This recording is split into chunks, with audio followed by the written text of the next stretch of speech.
the state of our armed forces is parlous. We should be really clear-eyed about that. There have been years of underinvestment in the British Armed Forces. The House of Commons Defence Committee published a report in January on this very issue, analysing the state of readiness of the British Armed Forces.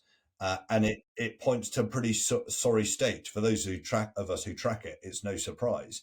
We lack mass, we lack capability, we lack resilience. And that is unacceptable. It was unacceptable before. It is undoubtedly unacceptable now, that everybody can see that the threats that we face. The Royal Navy destroyer shot down a ballistic missile fired by the Houthi rebel group for the first time. Why did this happen? What's your analysis of it? Well, we've been seeing since the attacks on Israel on October the 7th, Iran using its proxies. We've seen that in Lebanon, we've seen it elsewhere, and the Houthis act on behalf of Iran. So in recent months, the Houthis have been threatening global shipping, and international forces have been seeking to prevent that. Both, and you'll recall, American and British forces have struck Houthi forces in Yemen. But in addition to that, the navies, international navies, have been trying to protect shipping as they pass by Yemen, and shooting down missiles, and indeed shooting down drones that are being directed at international shipping. Why specifically do you think that the Royal Navy intercepted this time? We know that the Houthis have been attacking ships in that area for several months now. Yeah, why this particular target? Who knows? I mean, the bottom line is that the navies tend to work in coalitions, and so there's an international coalition of navies there, including the British, the Royal Navy, sorry, the British, the Americans, and others. And so it's likely to be as much as anything about the allocation of targets and which ship is best placed to identify and engage which particular target. And we have seen a decline in the number of attacks by Houthis. Do you think that potentially we're going to be seeing an increase in more attacks from them now? I certainly don't think we can claim it's a one-off. So when the Americans, with some British support, struck Houthi targets inside Yemen, there was lots of disdain, not least from the Houthis, about how little effect it had in military terms. Well, I think there's a couple of things to that. Firstly, I suspect it did more military damage than people were letting on. But secondly, these things aren't about absolutes. They're not about just degrading military capability. It's about making a statement. It's about making a statement that the international community will protect the right to navigation. And so, do I think the Houthis have been deterred to some degree? Yes, I think that is likely to be the case. Are they likely to continue to try to be a thorn in the international community's side? Yes, I think that is likely for now, at any rate. So this was the first time that a Royal Navy warship has intercepted a missile in combat since the Gulf War in 1991. What does this say about the current situation in the Middle East and also the UK's future involvement with it? Yeah, I mean, it's significant, isn't it? The Royal Navy have been operating in the region, in the Middle East, through all of those years.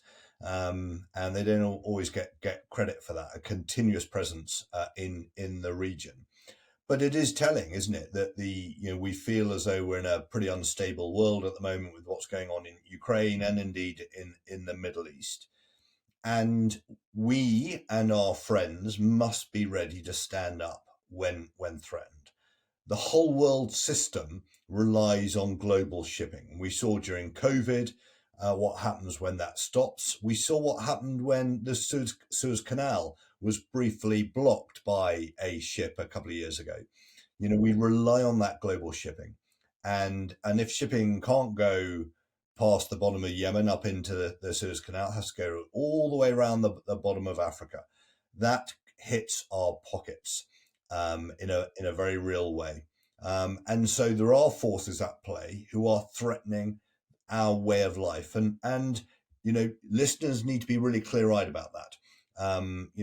Our way of life is threatened, and we should be very grateful to the Royal Navy, other navies, and indeed our armed forces around the world who are standing up to protect our interests. As we know, the Houthis, they're an Iranian-backed group. How do you think that this potentially could impact relations between Iran and the UK? So I don't think we should read anything into this in relation to the UK's relations with Iran.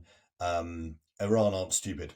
If they arm Houthi rebels, they know and they should expect the British to defend shipping and defend themselves.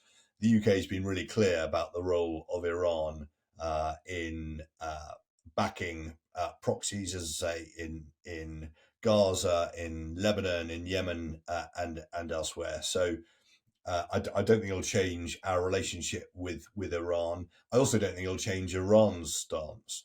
Iran play a a careful game, and we've seen this in the past, but we've certainly seen it in the last 6 months since the October 7th attack, where Iran, they don't want to get directly involved in conflict with the West if they can avoid it. So they use these proxies, and if you like, they act as irritants, and they're always trying to make sure they don't inadvertently cross a line. And that's exactly what we saw when Iran responded to the Israel's attack on their consulate building, killing some IRGC commanders. Iran responded. I'm confident, hoped that they would do more damage to Israel than they did. Israel responded in a measured way, and it would appear that Iran then backed off in a pretty rational way. And that is how, in my experience, Iran tend to act. The Houthis launched an Iranian-made missile. We know that the Houthis are backed by Iran. What would you say are sort of the specific dangers of non-state actors like the Houthis being supplied with these sophisticated weapons? Yeah, I mean, it should be of grave concern to us, shouldn't it? Proliferation of high-end technology is a great concern to all of us. People focus on nuclear proliferation, but we don't want these high-end capabilities getting into the hands of non-state actors. That is undoubtedly a concern. And yeah, that's why there's an effort to to deny the Houthis their freedom. So Rishi Sunak, he's pledged to increase defence spending to 2.5% of national income by 2030. In the current state of play, do you think that this increase in spending should come sooner? Look, the announcement by the Prime Minister has to be welcomed by anyone who cares about defence. It has to be welcomed. But anyone who thinks that this is enough and that it is born out of some kind of strategic defence review is kidding themselves. The timing is all about politics, regrettably. It is not about the defence of the realm. You don't just kind of come up with a figure and allocate it. You conduct a detailed review that I'm confident after an election a new government would do.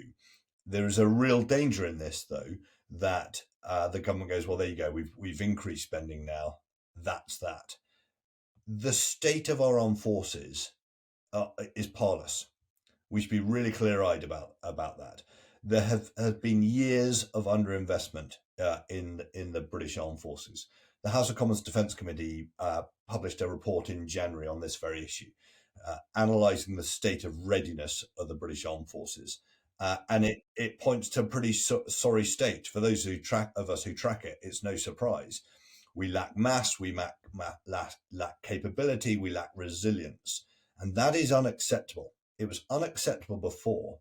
It is undoubtedly unacceptable now that everybody can see that the threats that we face. So I'm delighted that there has been a statement that we will increase to 2.5% of GDP by 2030. That's in another 6 years' time, and we'll build incrementally towards that.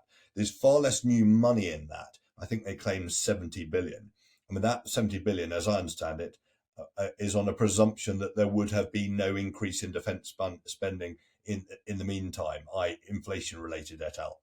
Defence spending would have gone down. So it's not 70 billion of new money. So regrettably, this is all about politics. It is not about the defence of the realm. That said, the money is, of course, to be welcomed. Where would you want that money to be invested into? What would you say are the key weaknesses that the UK should be protecting? Well, the first thing to say is you have to have a balanced force.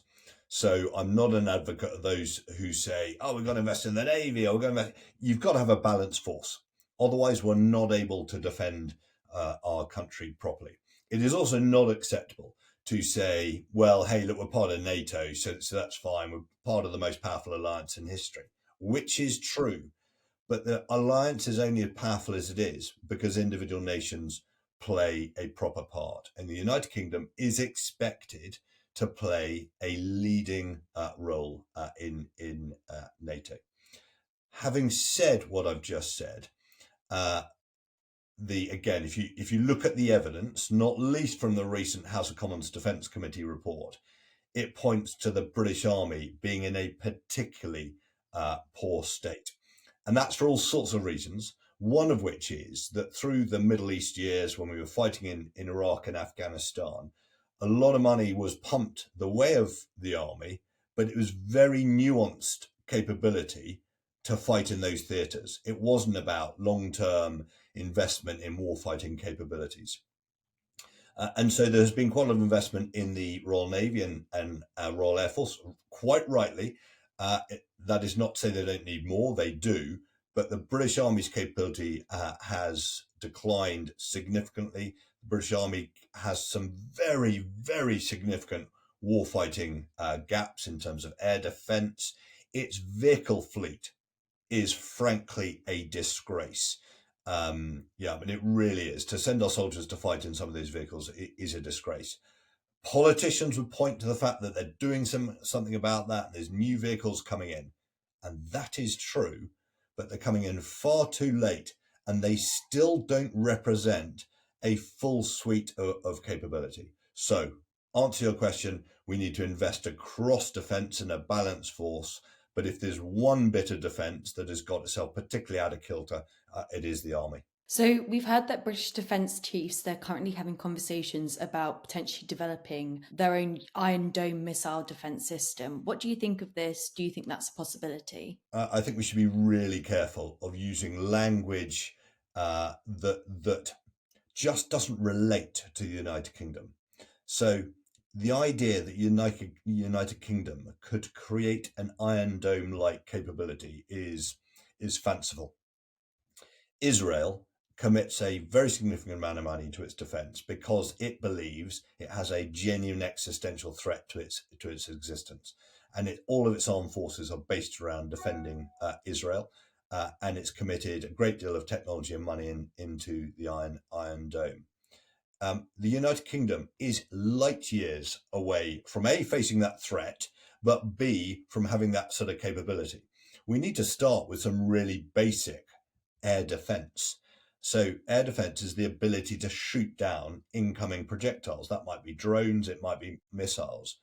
The United Kingdom has a parlous ability to do that, both at home, but also for our deployed forces. Now, what HMS Diamond did a couple of days ago is air defense. It shot down a missile, and that missile wasn't being directed at it, but it could have been, and it has the ability to shoot that down. But air defense is a really complex capability. We need to be able to shoot down drones with our deployed forces. Again, the army is particularly poorly equipped in this space. It's been underinvested in over time. So that's problem one. Problem two, of course, over time, the taxpayer, the resident of the United Kingdom, wants to feel safe that if missiles are fired at the United Kingdom, something could be done about it, and that is a important subject for national security. But borrowing terms like the Iron Dome is really unhelpful. The Iron Dome methodology is fantastic because it kind of paints a picture, doesn't it? And we see it in action. These things, being literally exploded in the sky. We are light years away from that. But what we do need to have is an honest conversation about how we defend the United Kingdom as a part of NATO. That is not just from air defence, that is across the board. That's about national resilience, it's about the protection of our critical national infrastructure, it's about all sorts of things. What we shouldn't do is get seduced by some current fad. We've all seen what Israel have got, and we now want one of those. This is about a really grown-up conversation about the defence of our homeland in concert with NATO partners.